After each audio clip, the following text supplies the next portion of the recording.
नमस्कार दोस्तों, CSC valley work support YouTube channel में आपका स्वागत है। आज के वीडियो में हम बात करेंगे, अगर आपने पीएम किसान सम्मान निधि योजना के तहत ऑनलाइन आवेदन किया था और जब भी आप अपना स्टेटस चेक करते हैं, स्टेटस चेक करने के बाद यहाँ पर आधार नंबर कैप्चा कोड डालकर चेक करते हैं, तो यहाँ पर आपको स्टेटस में कुछ इस प्रकार से देखने को मिलता है। जैसे कि यहाँ पर रिजेक्ट बाई स्टेट और यहाँ पर रिजेक्शन रीजन में फाइल अनवेलेबल इस प्रकार से देखने को मिलता है। आपका स्टेट की तरफ से रिजेक्ट हो जाता है और यहाँ पर फाइल अनवेलेबल का कुछ एरर देखने को मिलता है। यहाँ पर आपका इस प्रकार से कई बार आपने ट्राई किया होगा और आपका फॉर्म स्टेट लेवल से ही रिजेक्ट होता होगा फाइल अनवेलेबल की वजह से।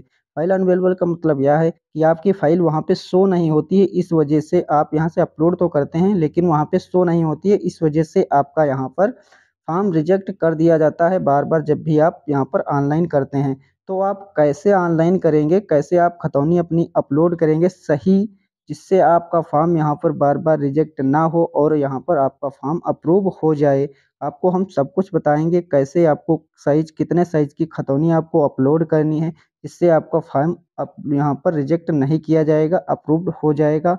यहाँ पर रीज़न ये होता है, हमने बात किया था वहाँ से कृषि विभाग से, तो उन्होंने बोला कि आप खतौनी यहाँ पे सही से दिखती नहीं है, जिस कारण से आपका फॉर्म यहाँ पर रिजेक्ट किया जा रहा है।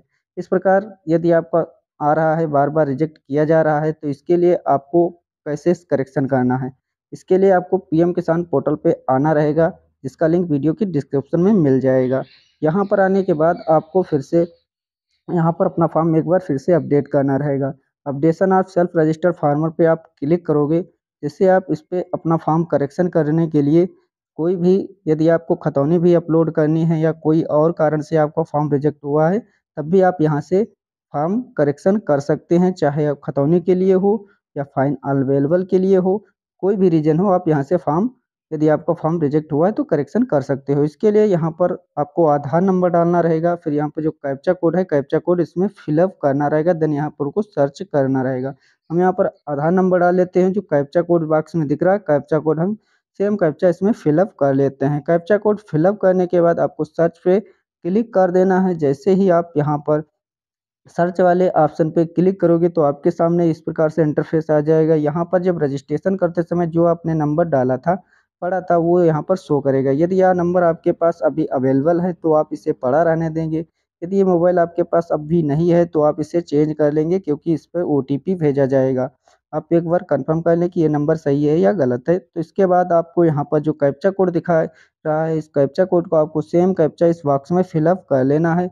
जैसे यहाँ पर आप कैप्चा कोड फिलअप कर लेते हैं, देन यहाँ पर गेट मोबाइल ओटीपी का ऑप्शन है, सिंपली आपको इस पे क्लिक कर देना है। जैसे आप इस पे क्लिक करोगे तो OTP has been send your mobile number, जो आपने नंबर इसमें डाला है उस नंबर पे ओटीपी भेजा जा चुका है।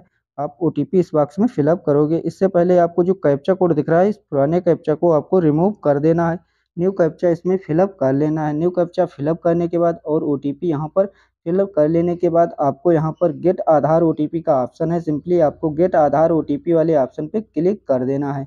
जैसे कि आप यहाँ पर गेट आधार ओटीपी वाले ऑप्शन पे आप क्लिक करोगे तो आपके सामने कुछ इस प्रकार से इंटरफेस आ जाएगा। OTP has been send your Aadhaar registered mobile number, आपके आधार से रजिस्टर्ड मोबाइल नंबर पे ओटीपी भेजा जा चुका है। अब यहाँ पर आपको जो कैप्चा कोड है, इस कैप्चा को रिमूव कर देना है। यहाँ पर आपको न्यू कैप्चा फिलअप करना रहेगा, जो भी बॉक्स में न्यू कैप्चा दिख रहा है उस कैप्चा को फिलअप कर लेंगे और जो आपके आधार से रजिस्टर्ड नंबर है उस पे ओटीपी जो भेजा गया है, उस ओटीपी को आपको इसमें फिलअप कर लेना है। ओटीपी फिलअप करने के बाद आपको इसको ऊपर स्क्रॉल डाउन कर लेना है। ऊपर जैसे ही आप यहाँ पर स्क्रॉल डाउन करोगे तो यहाँ पर आपको एक ऑप्शन देखने को मिलेगा रिसेंड ओटीपी का। ओटीपी रिसीव नहीं होती तो रिसेंड ओटीपी करके दोबारा से प्राप्त कर सकते हैं। ओटीपी फिलअप करने के बाद यहाँ पर टर्म और कंडीशन को एक्सेप्ट करना है, देन यहाँ पर आपको सबमिट फॉर ऑथेंटिकेशन वाले ऑप्शन पे क्लिक कर देना है। जैसे ही यहाँ पर आप सबमिट फॉर ऑथेंटिकेशन वाले ऑप्शन पे क्लिक करोगे तो आपके सामने कुछ इस प्रकार से इंटरफेस आ जाएगा। आपका फॉर्म ओपन होके आ जाएगा कुछ इस प्रकार से। जो आपने पहले ऑनलाइन रजिस्ट्रेशन किया था वो सारा डाटा यहाँ पर मिल जाएगा। सबसे पहले आपको यहाँ पर सब डिस्ट्रिक्ट सेलेक्ट करना रहेगा, देन यहाँ पर आपको अपना ब्लॉक सेलेक्ट करना रहेगा, जिस भी ब्लॉक से आप आते हैं। इसके बाद यहाँ पर आपको अपना विलेज सेलेक्ट करना है। विलेज वही सेलेक्ट करना है जहाँ से आपकी खतौनी है। खतौनी आपकी जहाँ की है वहीं आपको सेलेक्ट करना है। जैसे कि आप जिस गाँव में रहते हैं वहाँ की खतौनी नहीं है, जहाँ की दूसरे ग्राम सभा की खतौनी है तो आपको दूसरा ही ग्राम सभा सेलेक्ट करना है, ना कि आप जहाँ रहते हैं उसका ग्राम सभा सेलेक्ट करना है। ये सेम है तो आप सेलेक्ट कर सकते हैं। इसके बाद यहाँ पर कैटेगरी सेलेक्ट करना है, जिस भी कैटेगरी से आप बिलोंग करते हैं, एससी, एसटी, ओबीसी, आप यहाँ से सेलेक्ट कर सकते हैं। इसके बाद यहाँ पर फार्मर टाइप में 2 हेक्टेयर से कम ज़मीन है तो आपको स्मॉल वाला ऑप्शन सेलेक्ट कर लेना है। 2 हेक्टेयर से अधिक ज़मीन है तो आपको अदर ऑप्शन को सेलेक्ट करना रहेगा। सब कुछ यहाँ पर आप सेलेक्ट कर लेंगे। इसके बाद आपको इसको ऊपर स्क्रॉल डाउन कर लेना है। यहाँ पर आपको सारी डिटेल पहले से ही फिलअप रहेगी, जैसे मोबाइल नंबर, आधार नंबर, और यहाँ पर पूरा एड्रेस आपका फिलअप रहेगा, pin code, husband, father name. यहाँ पर आपको line registration ID, line registration ID क्या है, इसके लिए हमने बहुत पहले वीडियो बनाया है, उसका लिंक वीडियो के डिस्क्रिप्शन में मिलेगा।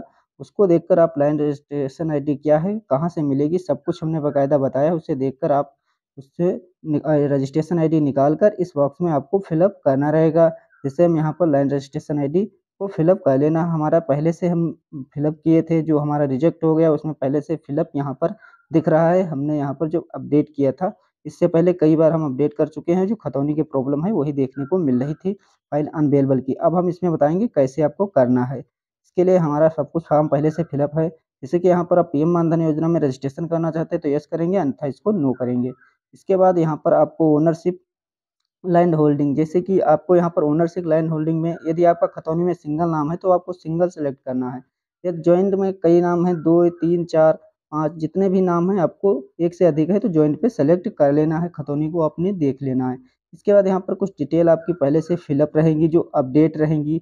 आप लोग जो पहली बार अपडेट कर रहे होंगे तो आपको यहाँ पर अपडेट करना रहेगा। यदि यहाँ पर आपका सब कुछ सही है तो आप अपडेट करने की ज़रूरत नहीं है।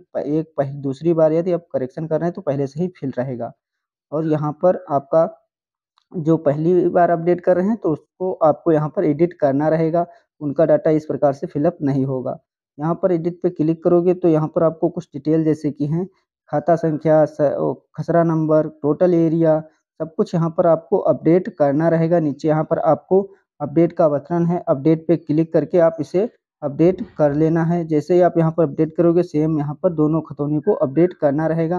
दोनों खतौनी जैसे 2 ऐड हैं तो दोनों को करना है, 3 ऐड हैं तो तीनों को करना है, 1 है तो एक को एक ही ऐड उसको एडिट करना रहेगा।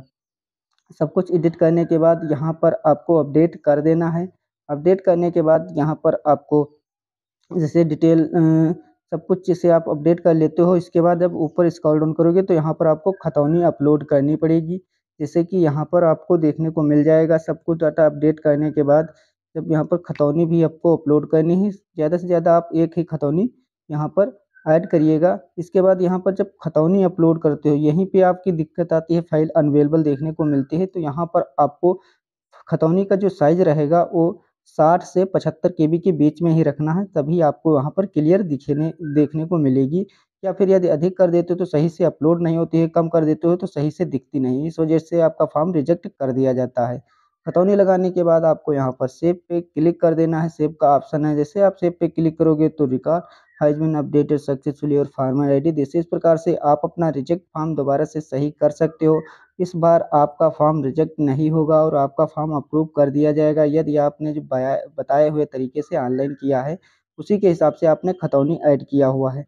जैसे कि आपकी यहाँ पर 60 से 75 केबी के बीच में ही खतौनी होनी चाहिए, तभी आपका यहाँ पर अप्रूव होगा। कम केबी की होगी तो वहाँ पे साफ दिखेगा नहीं, अधिक केबी की होगी तो सही से अपलोड होगा नहीं। इस वजह से आपका फॉर्म रिजेक्ट कर दिया जाता था, लेकिन अब इस बार सही से फिल करने के बाद आपका फॉर्म रिजेक्ट नहीं